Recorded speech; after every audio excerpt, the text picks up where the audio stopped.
If I asked you, what did you have for dinner last week? Could you answer it? How long would it take you to answer that? Could you go back and find the picture of your food on Instagram? Or maybe you could scroll back through old texts and messages if you had that meal with someone else. Chances are, without a photo or digital record, you can't answer me with certainty. Every day we digitalize more of our memories through social media, or even with our phone cameras. What if you could digitalize all of them? What if you could re-watch everything you ever saw? The Netflix series Black Mirror explores this concept in the episode The Entire History of You, directed by Brian Welsh. In this episode, life is recorded through a technological implant called Grain. It records everything you can see, even if you aren't focusing on it. It gives you the chance to re-watch your memories either on a TV or in your eye, and delete the memories you don't want, much like a video library.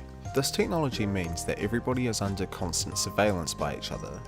It addresses ideas found in Michael Foucault's book Discipline and Punish, specifically in regards to panopticism. This is where one has to police themselves, knowing their actions could be or are being recorded. It portrays Grain as this tool for social control and law enforcement. The first scene shows the main character Liam Foxwell going through airport security. The officer asks Liam to play back the events of his past week to scan for any suspicious activity, of which Liam happily complies. This seems as though they've hired Big Brother from George Orwell's 1984 to keep an eye on everyone, but it totally exaggerates what would be considered acceptable. Unfortunately, we can compare it to the United States NSA for spying on its own citizens and allies, so maybe we are closer to 1984 than we think. The episode following this scene revolves around the events of a dinner party. There was an instance of alienation, where one woman said she did not have a grain implant. Hallam doesn't have a grain. Oh, Wow.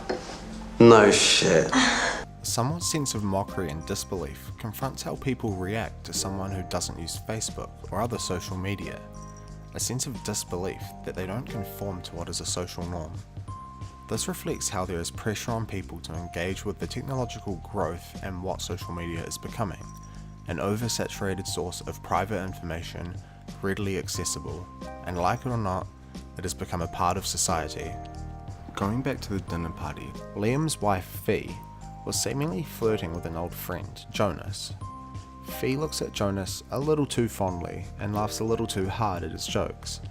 Being able to re-watch little moments like this through its grain, Liam stays up all night drinking, reviewing every interaction between Fee and Jonas. This reflects how humanity is slowly unlearning how to let things go, and how technology and social media relates with this process.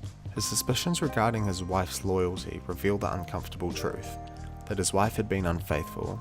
Liam's obsession over small details and having access to these digital memories ultimately leads him to the truth. But was it worth it?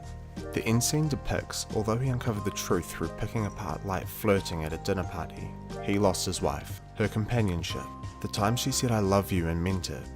Welsh uses spine-chilling cinematography and colour grading to juxtapose the happiness he had then and the misery he has now, ultimately driving him to cut out his own grain. The idea that this technology lets the past haunt you reflects how we might scroll back through old messages or pictures, emotions our digital memories remind us of, but keeping it just out of reach. The entire history of you, I believe, not only reflects our reliance on technology for digitalizing our memories, but also shows what that may turn into one day. Having the ability to re-watch memories could eventually lead to humanity unlearning how to let things go. It makes us vulnerable to insignificant gestures or comments, leading us down a rabbit hole, as it did with Liam. Is it worth the cost? At the very most, at least you'd be able to tell me what you had for dinner last week.